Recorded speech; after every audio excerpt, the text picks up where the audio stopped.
जब विचित्रवीर्य बड़े हुए तो भीष्म ने काशी राज्य की राजकुमारियों अम्बा, अंबिका और अंबालिका को लाने और उनसे विवाह करने का फैसला किया।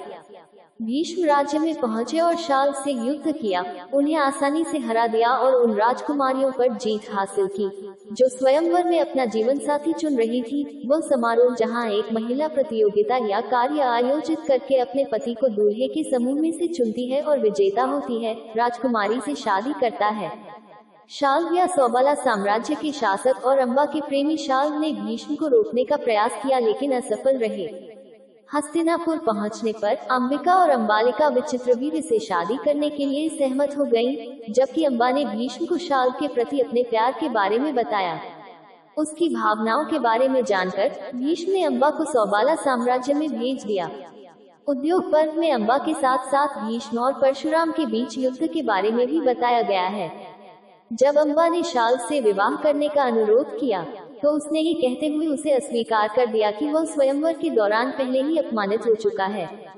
उसने उससे ये भी कहा कि वह उस महिला को स्वीकार नहीं कर सकता जिसे किसी अन्य पुरुष ने जीता हो। एक संस्करण से पता चलता है कि अम्बा के हस्तिनापुर लौटने के बाद भीष्म ने विचित्रवीर्य से उससे शादी करने के लिए कहा, लेकिन उन्होंने उससे शादी करने से इनकार कर दिया क्योंकि वह किसी अन्य पुरुष से प्यार करती थी। उसे स्वीकार करने के लिए कोई नहीं होने के कारण अम्बा ने अपने दुख के लिए भीष्म को दोषी ठहराया और उससे बदला लेना चाहती थी। वह कई राज्यों के राजाओं के पास गई और उन्हें भीष्म को मारने के लिए मनाने की कोशिश की, लेकिन उनमें से कोई भी सहमत नहीं हुआ। कुछ ऋषियों द्वारा सलाह दिए जाने के बाद वह भीष्म के गुरु परशुराम से मिली और उन्हें अपनी मदद करने का वचन देने में सफलतापूर्वक मना लिया। परशुराम ने कुरुक्षेत्र जाकर भीष्म को मिलने का संदेश भेजा। भीष्म उस स्थान पर पहुंचे और अपने शिक्षक को अपनी सेवा प्रदान की। स्थिति को हल करने के लिए परशुराम ने उसे अम्बा से विवाह करने का आदेश दिया, ये बताते हुए कि यह उसका कर्तव्य था। हालांकि भीष्म ने उन्हें अपनी प्रतिज्ञा याद दिलाते हुए इससे इनकार कर दिया। इससे परशुराम क्रोधित हो गए और उन्होंने भीष्म को जान से मारने की धमकी दी। भीष्म ने उन्हें शांत करने की कोशिश की लेकिन वह असफल रहे। दोनों में अपने शब्दों की रक्षा करते हुए तीव्र युद्ध शुरू हो गया। वे 23 दिनों तक लड़ते रहे, प्रत्येक ने दिव्य हथियारों का उपयोग किया।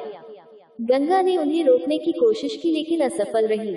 20 युद्ध के 24वें दिन भीष्म ने परशुराम के खिलाफ प्रश्वपास्त्र का उपयोग करने का प्रयास किया, लेकिन दिव्य ऋषि नारद और देवताओं ने हस्तक्षेप किया और शक्तिशाली हथियारों के उपयोग पर अपनी चिंता व्यक्त की जो दुनिया को नष्ट कर सकते थे।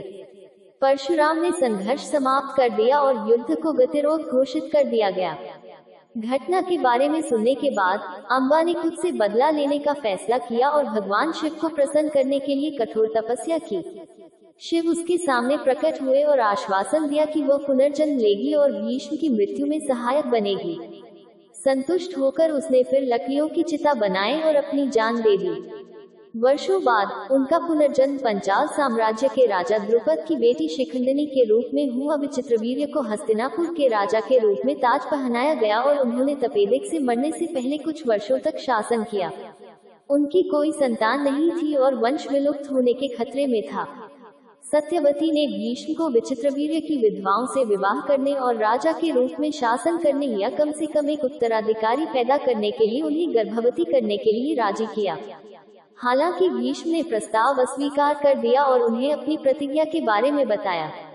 फिर उन्होंने सुझाव दिया कि एक ऋषि से नियोग करने का अनुरोध किया जा सकता है, एक ऐसी प्रथा जिसमें किसी अन्य व्यक्ति से उस महिला को गर्भवती करने का अनुरोध किया जाता है जिसका पति मृत या नपुंसक है। सत्यवती ने अपनी बहुओं को गर्भवती करने के लिए अपने विवाह पूर्व जन्मे पुत्र व्यास को बुलाया।